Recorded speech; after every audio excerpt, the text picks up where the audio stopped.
السلام عليكم حبايب قلبي، عاملين ايه؟ يا رب تكونوا بخير. النهاردة هنعمل صنف من المعجنات، بس بجد بجد حاجة خطيرة جدا. زي ما انت شايفة كده، هش وجميل، والشكل بتاعه ولا اروع من كده. ما شاء الله تبارك الله. بجد بجد لذيذ جدا، وصفة جميلة تقدري تعمليها في ثواني، ما خدتش وقت خالص، وتقدري تسعدي بيها كل اللي حواليكي. ما شاء الله تبارك الله. شايفة شكلها عامل ازاي؟ يعني بجد بجد هي شكلها بيتكلم عن نفسها، قد ايه هشة وقد ايه جميلة، وشكلها نفسه جميل، يفتح النفس كده، وروعة جدا، وتحس ان هي أنيقة في نفسها خالص كده. يعني الفطاير تحس انها بجد بجد تريشيك. ما شاء الله. شايفة شكلها عامل ازاي؟ بجد بجد تحفة خالص.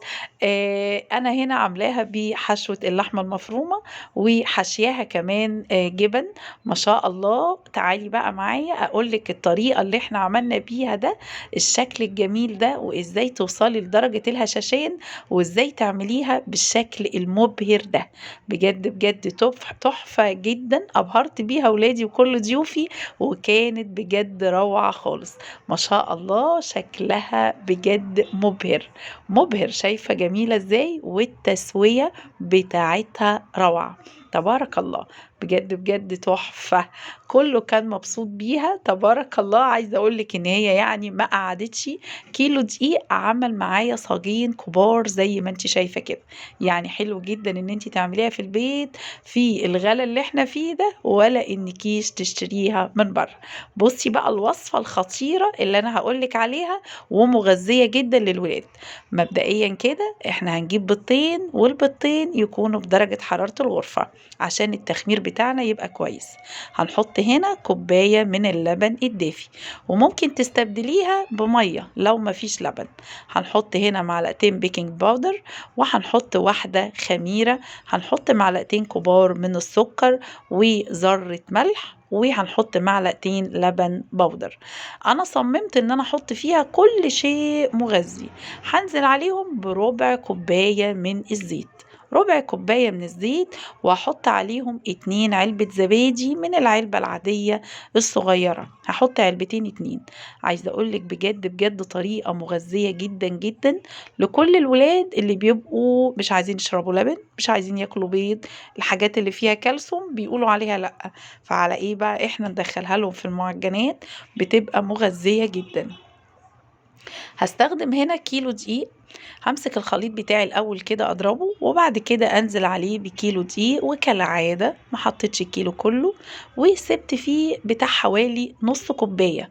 قلت لو انا احتاجته، وبالفعل احتاجته. حطيت النص كوباية كده. هبتدي اعجن كويس جدا.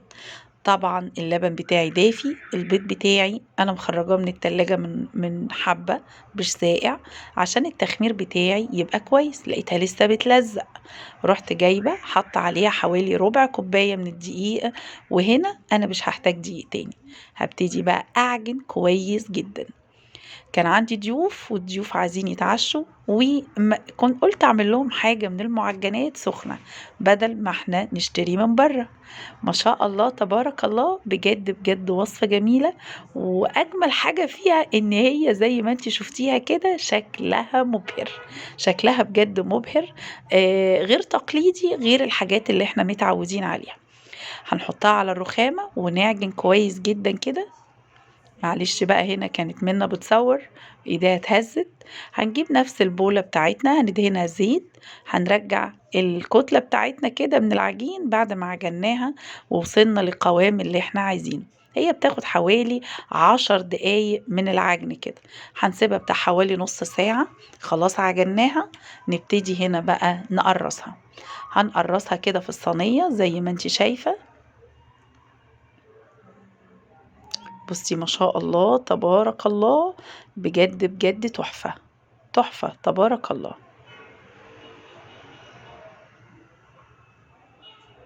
قرصناها خلاص. هنقوم رامين عليها الفوطة كده، وسايبينها تخمر حوالي نص ساعة تانية. ودي التخميرة التانية، أنا صممت أعملها عشان تبقى سهلة في التشكيل، تبقى سهلة. يعني أول واحدة هنا أنا هشكلها قدامك برضو العجينة لسه عايزة ترتاح شوية، مش هقدر إن أنا أشكلها التشكيلة اللي أنا حباها، فبالتالي هنا هقوم عاملة دي وسايباها نص ساعة كمان لما ايه تخمر حبة. يعني انا هعمل دي كده واقوم سايباها وهقوم سايباها خلاص. بعد كده انا سبتها نص ساعة، الكرات بتاعتي نفشت كده، ابتدي بقى هنا اشكلها. بصي انا جبت القطاعة، ابتدي اعملي الشرط دي بسكينة، اعمليها بقطاعة البيتزا زي ما انت عايزة، وبعدين خديها رول كده وبالمنظر ده كده تقومي لفاها وملبسة طرف في التاني. تاني نعمل واحدة كمان. بصي بنقوم هنا طبعا العجينة ارتاحت فمساعداكي جدا. هنا انا كنت عاملة لها الحشوة بتاعتها لحمة مفرومة، نعمل كده الشورت دي. بصي خديها كده ولبسي. بصي انا بفتح بق التانية ازاي وبقوم مدخلة الطرف ده فيها، بحطها كده بقى في قلب الصاج بتاعي انا مجهزاه، وبسيبها برضو هتاخد تخميرة تالتة. كل ما ارتاحت كل ما نفشت واديتك حاجة هايلة. هنا بحط معلقة لحمة، حبة زيتون، ادي الشرط دي بس ما تديهاش للاخر، يعني سيبي الجنبين مقفولين.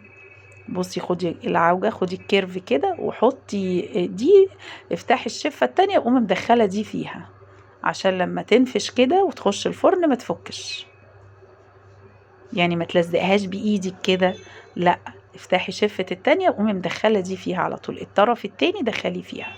هنا بنحشي جبنة تركي، حبة زيتون. اعملي برضو الشرط دي مش للاخر، سيبي الطرفين مقفولين. انا هنا بقوم جايبة المعلقة كده بسمنة او بزيت، وعلى فكرة بالشرط انا نصها هعملها من غير كده. بصي شكلها عامل ازاي. اهم حاجة ان الطرفين يكونوا مقفولين، اللي في النص بس هو اللي بنشرطه وما بنوصلش للشرط للاخر، بنسيب برضو اللي فوق ده مقفول. بصي افتحي الشفة كده وقومي مدخلة دي في دي واتكي عليها بايدك، تديك الشكل بالمنظر ده كده. بصي كده جميلة. هنا بيضة، معلقتين لبن، ويعملوا لك احلى وش. بجد بجد زي ما انت شفتي في بداية الفيديو الوش بيبقى رهيب. معلقتين لبن وبيضة، او ممكن تستغني عن البياض وتحطي صفر بس. ارمي عليهم بقى حبة سمسم، حبة البركة، دخليهم كده مفيش مشكلة خالص خالص. بجد بجد ضيوفي اكلوا منها وكانت حاجة عظمة، يكفي ريحتها.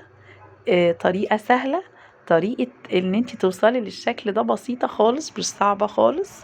ما شاء الله بجد بجد شكلها مبهر. خدت نص ساعة في الفرن وخرجت حاجة عظمة زي ما انت شايفة كده. ما شاء الله بجد بجد، يمكن الصورة ظلمها كمان. ما شاء الله تبارك الله، طريقة جميلة ولذيذة، يا رب تجربيها. بجد بجد تحفة خطيرة. حبيبة قلبي بحبك في الله كتير، ما تنسيش لايك وشير وسبسكرايب لمطبخ إيمي البسيوني. حبيبة قلبي أسيبك في حفظ الله. بجد بجد طريقة حلوة جميلة موفرة، حلوة جدا للولاد ومغذية جدا، وما تشتريهاش من بره، وفري لبيتك وجوزك واعمليها في البيت. حبيبة قلبي أسيبك في حفظ الله. بجد وصفة خطيرة. ما تنسيش لايك وشير وسبسكرايب لمطبخ إيمي البسيوني. أقولك إيه، السلام عليكم، باي باي.